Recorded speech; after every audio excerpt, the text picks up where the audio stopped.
So this is another gem from Danny Abriano of SNY. He handed out grades for the Mets in the 2020 season. He gave the offense a B minus.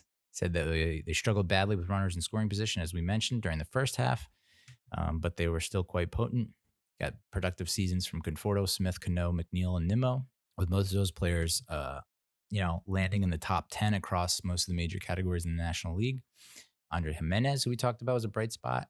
Originally, like most of his offensive at-bats and plate appearances towards the beginning of his tenure at the Mets were, McNeil-esque in that he's making contact and just spraying the ball. And then he showcased a little power towards the end. The injury, the hamstring injury, Reyes had something similar to that early on in his career in like 2003 that limited his playing time. So I'm hoping he doesn't fall into that black hole, that he's able to figure out the hamstring thing, because we need him in the lineup badly. And then, Alonso, he struggled badly, but Jesus, he finished with like 16 home runs and almost, I think, 40-ish RBIs.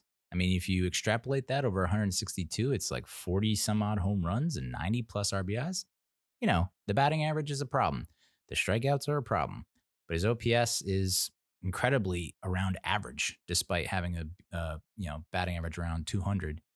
He slugs the ball when he does make contact. It's just, he's got to stop chasing. And then Wilson Ramos and Amed Rosario. We talked about Rosario probably getting demoted, but being some nice insurance for Jimenez. Not being that big a step down should Jimenez get hurt. And then Wilson Ramos just had a pretty abysmal year. It always seems like whenever the rest of the lineup was struggling, Ramos and Rosario would break out. And it's like, now you break out. You need to get on the same page here, guys.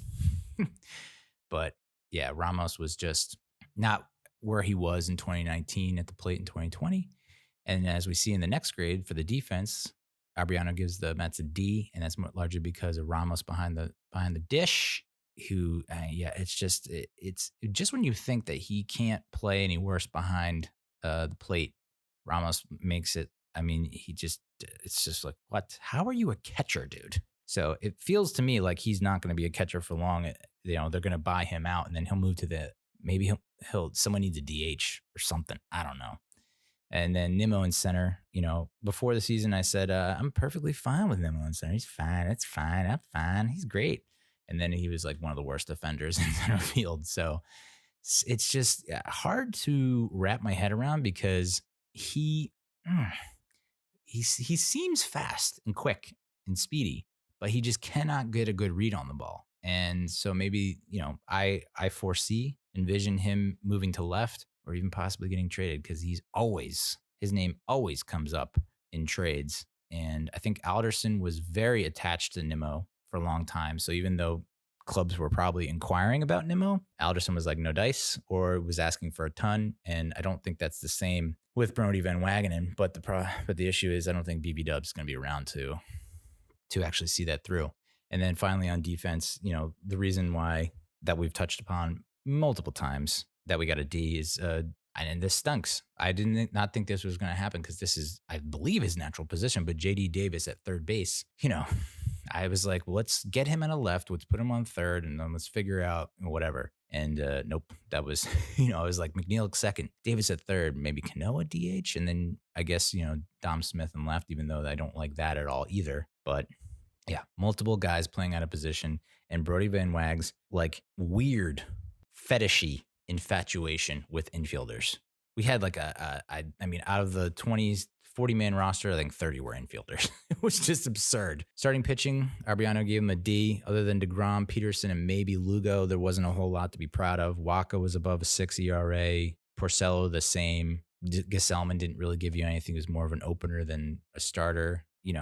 We just couldn't figure it out. Mats had just a train wreck of a season. So that will be, as you'll see in a little bit, that will probably be one of our off-season needs. Bullpen was a C. There was some good and there was some bad. Considering the names in that bullpen, a C is generous.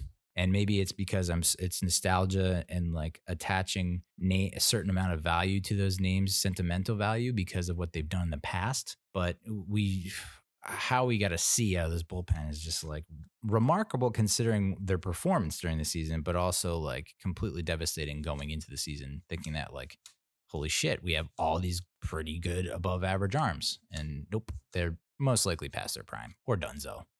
So let's start with the good. Edwin Diaz, despite getting off to a really bad start, cost us 2 games early on, 2 important games. I mean, they're all important, but he came back and, even though it wasn't smooth sailing for most of his saves, I think he is getting back to a spot where he was in 2018. So that's good news. Hopefully that carries over into 21. Abriano has Justin Wilson and Chase and Shreve here that were very good. I would say towards the end of the season, Shreve started to implode, was not as lockdown as he was before. And Wilson wasn't exactly 2019 Wilson. Miguel Castro, when he first came over, we mentioned it before, he was giving up like game go-ahead runs. Seems like another Diaz 2.0, where it's like he comes in and makes 2 people look stupid. And then the next guy gets a hit, next guy gets a walk, hit by pitch, wild pitch. And it's like, how the fuck, what happened? I just went to the bathroom. But he got much better towards the tail end, so we'll see. I don't know. Dylan Betances was a joke. Equal parts ineffective and injured, as Abriano puts it. And odds are we're probably not going to retain him. Jeris Familia had a decent ERA, but walked roughly 7 batters per 9 innings, just unheard of. And then the Mad Dog, Jared Hughes, who came on and made such a splash with all his goofy, wacky antics and was a likable dude. And then he just couldn't. I mean, there was a stretch where he just was giving up 3 runs every outing. And it's just like, what the fuck is happening here? I guess you could say the same about Brad Brock. Just not exactly what we're looking for. Abriano gave Luis Rojas a B. And, I guess I am a harsh critic of myself and of others, and it's a flaw. And I'm sorry. But B seems high, but I can understand his reasoning for it. You had a pandemic, a lot of situations going on. They had to deal with an extended period of off time because of the 2 guys got infected with the virus. So you had to deal with the virus. You had to deal with Stroman opting out, not having Syndergaard, Yo opting out, Yo missing without any explanation. So there were a lot of curveballs handed to him in his first, not even full season as a manager. So, it's hot and cold, bittersweet, the way you could perceive his behavior. I think some see his lack of emotion. They think this guy does not care. But then others see him as kind of even-keeled, Eli Manning-esque in that he doesn't let a lot bother him. He doesn't let a lot affect him. He's not going to get too down. He's not going to get too up. And maybe that's what you want in a manager. But there are times where you're just like, please give me something. I mean, we're going down in flames and you're just standing there like, it's fine. Van Wagenen got a D.